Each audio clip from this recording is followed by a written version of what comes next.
നമസ്കാരം. News from കേരളയുടെ പിന്നിട്ട വഴികളിലൂടെ എന്ന പരിപാടിയിലേക്ക് ഏവർക്കും സ്വാഗതം. ജീവിതത്തിന്റെ പ്രതിസന്ധി ഘട്ടങ്ങളിലൂടെ കടന്നു പോകുമ്പോഴെല്ലാം അവയെല്ലാം സധൈര്യം തരണം ചെയ്ത് കരുത്തോടെ മുന്നോട്ട് പോകാൻ എത്ര ആൾക്ക് സാധിക്കും? പ്രത്യേകിച്ചും സ്ത്രീകൾക്ക്. ഇന്ന് ഈ അന്താരാഷ്ട്ര വനിതാ ദിനത്തിൽ പ്രിയ പ്രേക്ഷകരെ നമ്മൾ പരിചയപ്പെടുത്തുന്നത് പ്രായം വെറും ഒരു നമ്പർ മാത്രമാണെന്ന് തെളിയിച്ചുകൊണ്ട് വിവിധ രംഗങ്ങളിലേക്ക് കടന്നു ചെന്ന് തന്റെ കഴിവ് പ്രദർശിപ്പിച്ച് കരുത്തോടെ മുന്നേറുന്ന ഒരു വനിതയെയാണ്.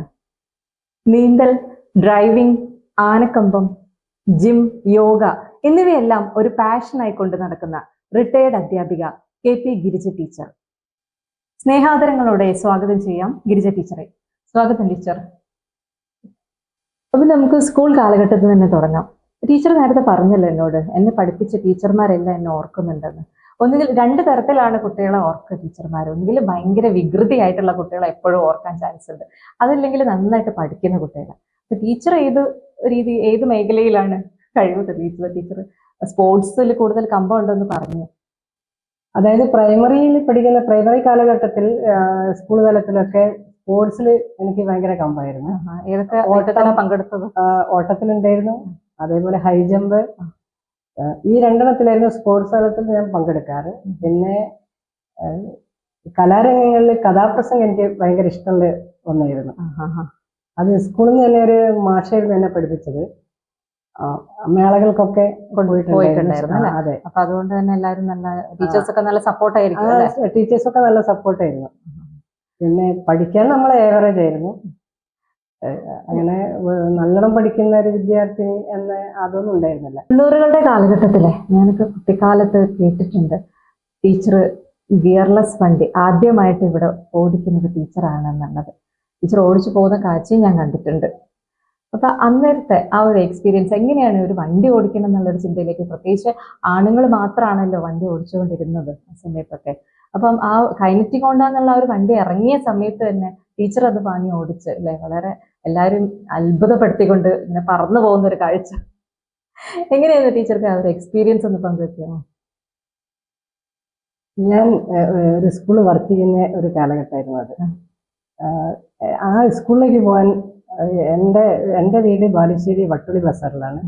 ഞാൻ വർക്ക് ചെയ്യുന്നത് കോഴിക്കോട് ചേളന്നൂർ AKKR ബോയ്സ് ഹൈസ്കൂളാണ്. 16 കിലോമീറ്റർ ഡിഫറൻസ് ഉള്ള യാത്രയുണ്ട്. അപ്പം അന്ന് വളരെ ബസ് സർവീസ് ഒക്കെ വളരെ കുറവാണ്. അപ്പൊ സ്കൂളിൽ ടൈമിന് എത്താൻ എനിക്ക് വളരെ ബുദ്ധിമുട്ടായിട്ട് തോന്നി. ടൈമിന് ഓടി എത്താൻ പറ്റുന്നില്ല.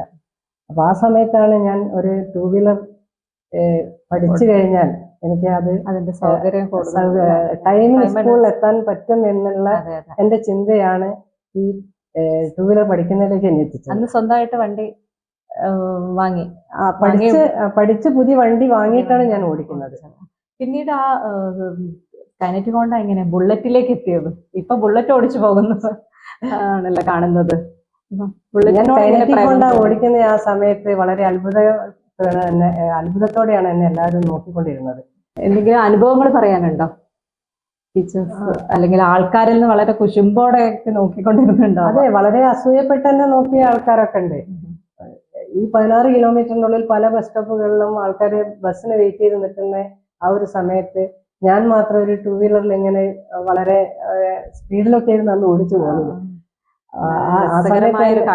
അതെ അതെ, എല്ലാരും എന്നെ ഒരു കാഴ്ച വസ്തുവിനെ നോക്കുന്ന പോലെ ഇങ്ങനെ നോക്കാറുണ്ടായിരുന്നു. പിന്നീട് അതെങ്ങനെ ഈ ബുള്ളറ്റിലേക്ക് മാറിയത്? ബുള്ളറ്റിനോട് പ്രേമം തോന്നിയത്? ബുള്ളറ്റിനോട് പ്രേമം തോന്നാൻ അങ്ങനെ എല്ലാവരും ഇങ്ങനെ കൈനറ്റിക്കിൽ നിന്ന് മാറി. പിന്നെ അത് അതൊരു കോമൺ ആയല്ലോ. പിന്നെ ഗിയറില്ലാത്ത വണ്ടി ഇപ്പൊ എല്ലാവരും ഓടിച്ചു തുടങ്ങിയതാണല്ലോ. ആ സമയത്ത് ഗിയറില്ലാത്ത വണ്ടിയാണ് ഞാൻ ഓടിച്ചിരുന്നെങ്കിലും എന്റെ ലൈസൻസ് വിത്ത് ഗിയർ ആയിരുന്നു. പിന്നെ നമ്മൾ തുടക്കത്തിൽ പറഞ്ഞ പോലെ തന്നെ പ്രായം വെറും ഒരു നമ്പർ മാത്രം. ടീച്ചറെ കണ്ടാൽ ഇപ്പൊ എല്ലാവർക്കും അത് മനസ്സിലാവും. എങ്ങനെയാണ് ഈ ആരോഗ്യവും സൗന്ദര്യം കാത്തു സൂക്ഷിക്കുന്നത്? ആരോഗ്യം സൗന്ദര്യം എന്നൊക്കെ പറഞ്ഞു കഴിഞ്ഞാൽ അത് കാഴ്ചക്കാരുടെ ഒരു ഇതാണല്ലോ. അപ്പം എൻ്റെ ഒരു എക്സ്പീരിയൻസ് എന്ന് പറയുന്നത്, അപ്പൊ യോഗ നമുക്കെപ്പോഴും ഈ നമ്മുടെ ശരീരത്തിന്, ഞാൻ പഠിച്ചത് വെച്ചിട്ട് നമ്മുടെ ശരീരത്തിന്റെ ആന്തരിക അവയവങ്ങളെ ഉള്ള എക്സസൈസ് ആണ് കൂടുതലായിട്ട് യോഗയിൽ വരുന്നത്. അപ്പം അതേസമയം ഈ യോഗയും ജിമ്മും കൂടെ നമ്മൾ ഒന്നിച്ച് കൊണ്ടുവന്നത് ഇപ്പം ഈ നമ്മുടെ ഒരു ഏജ് കുറച്ച് ഒരു 40 എബവ് ആവുന്ന സമയത്ത് നമ്മുടെ ശരീരങ്ങളിലൊക്കെ ഇങ്ങനെ മസിലുകളൊക്കെ ലൂസ് ആവാൻ തുടങ്ങും. ആ സമയത്ത് നമുക്ക് കുറച്ച് വെയിറ്റ് എടുത്തെങ്കിൽ മാത്രമേ നമ്മുടെ മസിലുകളൊന്ന് ടൈറ്റ് ആവുള്ളൂ എന്ന് എനിക്ക് സ്വയം തോന്നിയതിന്റെ പേരിലാണ് ഞാൻ ജിമ്മിലേക്ക്. ടീച്ചർ റിട്ടയർഡ് ആയതിനു ശേഷമാണ് അല്ലെങ്കിൽ അതിന്റെ മുന്നേ ജിമ്മിൽ പോകാൻ തുടങ്ങിയിട്ടുണ്ടായിരുന്നു? റിട്ടയർഡ് ആയതിനു ശേഷമാണ് ഞാൻ പോകാൻ തുടങ്ങിയത്. വർക്ക് ചെയ്യുന്ന സമയത്ത് നമുക്ക് രണ്ടെണ്ണത്തിനും കൂടെയുള്ള ടൈം ഉണ്ടാവില്ല. അപ്പൊ ആ ഒരു വർക്ക് ചെയ്തുകൊണ്ടിരിക്കുന്ന സമയത്ത് യോഗ കണ്ടിന്യൂസ് ആയിട്ട് പോകുന്നുണ്ടായിരുന്നു. പിന്നെ ഞാൻ സ്കൂളുകളിലും അല്ലാതെയൊക്കെ തന്നെ യോഗ ക്ലാസ് കുട്ടികൾക്ക് പറഞ്ഞു കൊടുക്കുന്നതും കൂടി ഉണ്ടായിരുന്നു. അല്ല, പൊതുവെ നമ്മൾ സാധാരണ സ്ത്രീകള് ഈ ഓഫീസും അല്ലെങ്കിൽ വീട്ടു കാര്യങ്ങളും ഒക്കെ അവിടെ ആരോഗ്യം ശ്രദ്ധിക്കുന്ന കാര്യത്തിൽ കുറച്ച് ബാക്കൗട്ടാണ്. അപ്പൊ അതുകൊണ്ട് തന്നെ ഈ രണ്ട് വ്യത്യസ്തമായ മേഖലകളിൽ ടീച്ചർ തുടർന്നു പോകുന്ന വളരെ ആശ്ചര്യമുള്ള ഒരു കാര്യം തന്നെയാണ്. നമുക്ക് ആ സൗന്ദര്യം നിലനിർത്തണമെങ്കിൽ നമുക്ക് ഓരോരുത്തർക്കും ഓരോരുത്തരുടേതായ സൗന്ദര്യം ഉണ്ടാവുമല്ലോ. അപ്പൊ അത് നിലനിർത്തി പോകണമെങ്കിൽ അതിന് എക്സസൈസ് നിർബന്ധമാണ്.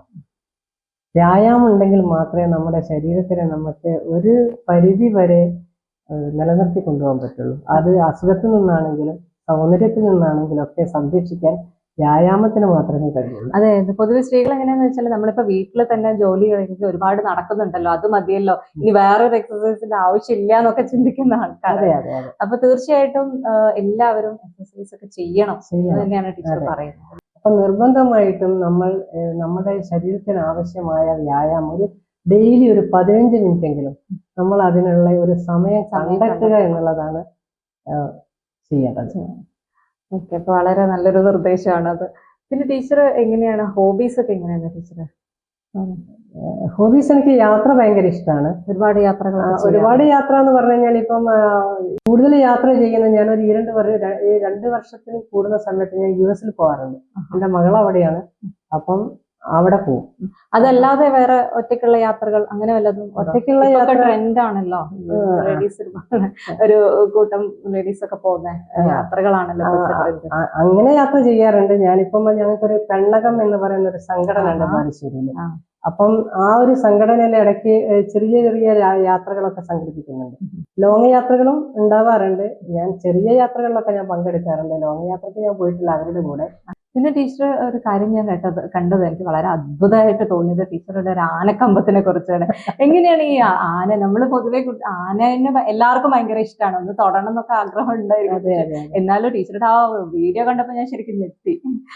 ആന കൊമ്പ് പിടിച്ച് ഇങ്ങനെ ഗമയിൽ നടക്കുന്ന പലരും ആഗ്രഹിക്കുന്ന ഒരു കാര്യമാണ്, പക്ഷെ പേടികൊണ്ട് പോകില്ല. ടീച്ചർക്ക് എങ്ങനെയാണ് അത് സാധിച്ചത്? ആനക്കമ്പ് വന്നത് എനിക്കൊരു 12 വയസ്സ് ഉള്ള ആ ഒരു കാലഘട്ടത്തിൽ തുടങ്ങിയതാണ്. കാരണം നമ്മുടെ വീട്ടില് പറമ്പില് അന്ന് ആനയ്ക്കൊക്കെ തീറ്റയ്ക്ക് വേണ്ടിയിട്ട് പനയൊക്കെയുള്ള പറമ്പുകളിൽ കൊണ്ടുവച്ച് കെട്ടുന്ന ഒരു പതിവുണ്ടായിരുന്നു. അപ്പൊ നമ്മുടെ വീട്ടിലെ പറമ്പില് ഈ പന ഉള്ളത് കൊണ്ട് തന്നെ അതിനെ പട്ട കൊടുക്കാൻ വേണ്ടിയിട്ട് നമ്മളെ വീട്ടില് 2 ആനേനെ കൊണ്ടുവച്ച് വെച്ചിട്ടുണ്ട്. 12 വയസ്സുള്ള ടൈമിലാണ്. അപ്പം ഈ ആനയുടെ അടുത്ത് തേങ്ങ ഇട്ട് കൊടുത്തിട്ടും ശർക്കര കൊണ്ട് വായിലിട്ട് കൊടുത്തിട്ടും ആനയോടുള്ളൊരു അടുപ്പം വന്നു. അങ്ങനെ പേടി മാറി.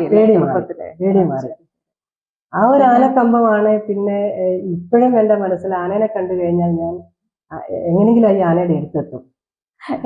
എല്ലാ ആനകളോടും എനിക്ക് ഭയങ്കര ഇഷ്ടം. ആന എന്ന് പറയുന്നത് എവിടെ ഇപ്പൊ ആനനെ കണ്ടു കഴിഞ്ഞാൽ ഞാൻ അതെന്റെ കണ്ണിൽ നിന്ന് മറയുന്നവരെ നോക്കി നിൽക്കുന്ന ഒരു സ്വഭാവം എനിക്കുണ്ട്.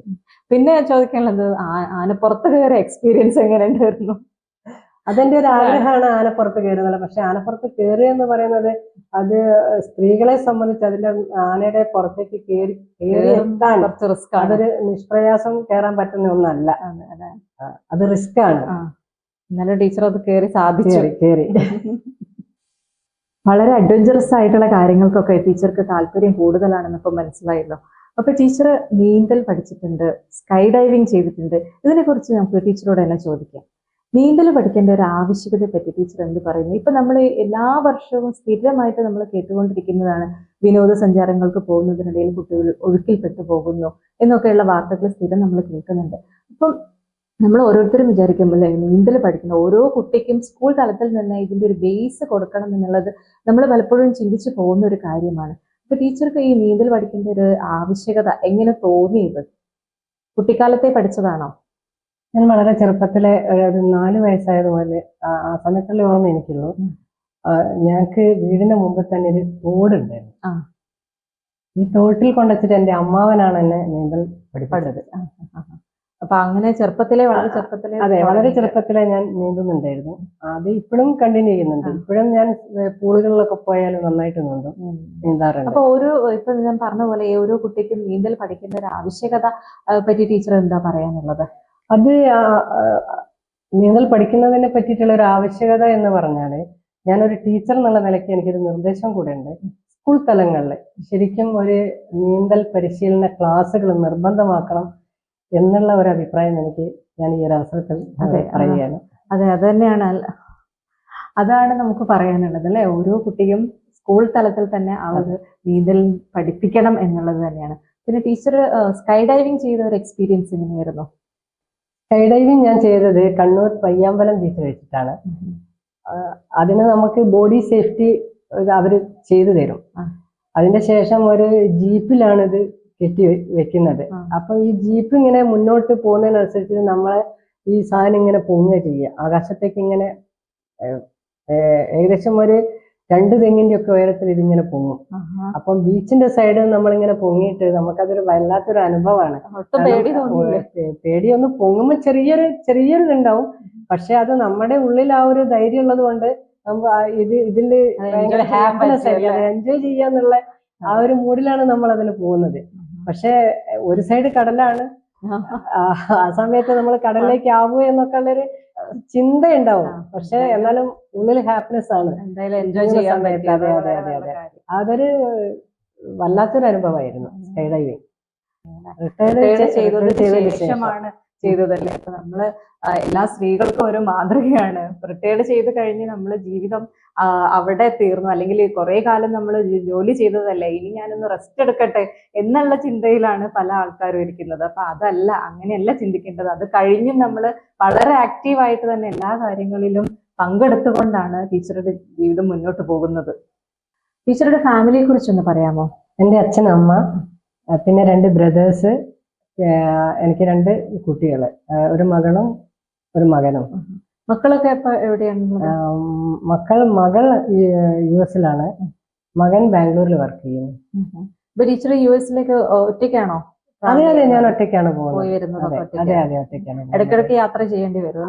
ഒരു 2 വർഷം കൂടുന്ന സമയത്ത് ഞാൻ US-ൽ പോകാറുണ്ട്. പിന്നെ മക്കളൊക്കെ ടീച്ചറുടെ ഈ എല്ലാ ആക്ടിവിറ്റീസിനോടൊക്കെ സപ്പോർട്ട് ചെയ്യുന്ന?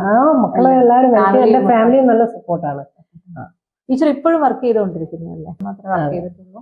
റിട്ടയർ ചെയ്തതിന് ശേഷം ഞാൻ ഒരു എഡ്യൂക്കേഷൻ ആപ്പിൽ വർക്ക് ചെയ്തിട്ടുണ്ടായിരുന്നു. 90+ എന്ന് പറയുന്ന ഒരു എഡ്യൂക്കേഷൻ ആപ്പിൽ അതിന്റെ ബ്രാഞ്ച് ഡെവലപ്മെന്റ് മാനേജറായിട്ട് വർക്ക് ചെയ്തുകൊണ്ടിരുന്നത്.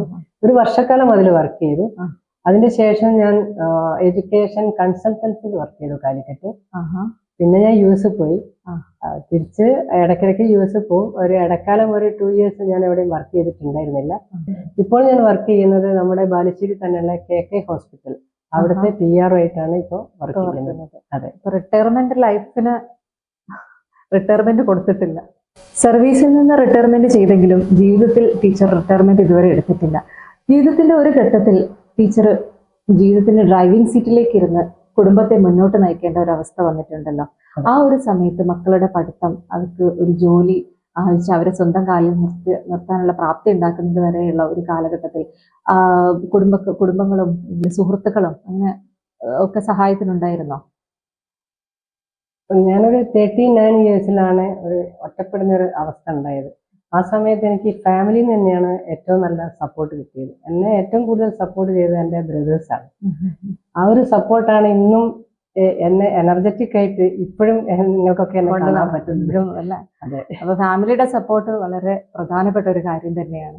ടീച്ചറുടെ മുന്നോട്ടുള്ള യാത്രയിൽ ഇനിയും അതും തുടർന്നുണ്ടാവട്ടെ. നാടകൃത്ത് എന്ന നിലയിൽ വളരെ പേരുകേട്ട ഒരാളായിരുന്നല്ലോ ടീച്ചറുടെ ഭർത്താവ്. അതിനെ കുറിച്ചൊന്ന് പറയാമോ? ഹസ്ബൻഡ് നന്നായിട്ട് എഴുതുന്ന ഒരു വ്യക്തിയായിരുന്നു. വട്ടോളി ബസാറിലെ മനോരഞ്ജൻ ആർട്സ് എന്ന് പറയുന്ന ഒരു കലാസമിതിയിലെ ഒരു കലാകാരനായിരുന്നു അദ്ദേഹം. ചൗരം ബാലകൃഷ്ണൻ എന്നായിരുന്നു അദ്ദേഹത്തെ അറിയപ്പെട്ടിരുന്നത്. മനോരഞ്ജൻ ആർട്സിന് വേണ്ടിയിട്ട് അദ്ദേഹം എഴുതിയ ഒരു വിൽക്കലാമേള സോങ് ആൻഡ് ഡ്രാമ ഡിവിഷന്റെ അഫിലിയേഷനോടും കൂടി 50,000 സ്റ്റേജുകൾ പിന്നിട്ടിരിക്കുകയാണ്. ഇപ്പോഴും ആ കലാരൂപം നാടൊട്ടുക്കും കളിച്ചുകൊണ്ടിരിക്കുന്നുണ്ട്. ടീച്ചറുടെ ജീവിതയാത്ര ഇതേ ഒരു എനർജിയോടെ ഇനിയും ഒരുപാട് കാര്യങ്ങൾ ചെയ്തു തീർക്കാൻ സാധിക്കട്ടെ. ഇഷ്ടപ്പെട്ട ഒരുപാട് കാര്യങ്ങൾ ചെയ്യാനും ഒരുപാട് മേഖലകൾ വ്യാപരിക്കാനും അവിടെയെല്ലാം വിജയം കൈവരിക്കാനും സാധിക്കട്ടെ. ആരോഗ്യ സൗഖ്യങ്ങൾ നേരുന്നു. ഇന്ന് ഈ അന്താരാഷ്ട്ര വനിതാ ദിനത്തിൽ ഞങ്ങളുടെ സ്റ്റുഡിയോയിലെത്തി അനുഭവങ്ങൾ പങ്കിട്ടതിന് ഒരുപാട് നന്ദി. ഈ സവിശേഷമായ ദിനത്തിൽ എനിക്ക് ഇങ്ങനെ ഒരു അവസരം തന്നതിൽ നന്ദി. നമസ്കാരം. നന്ദി.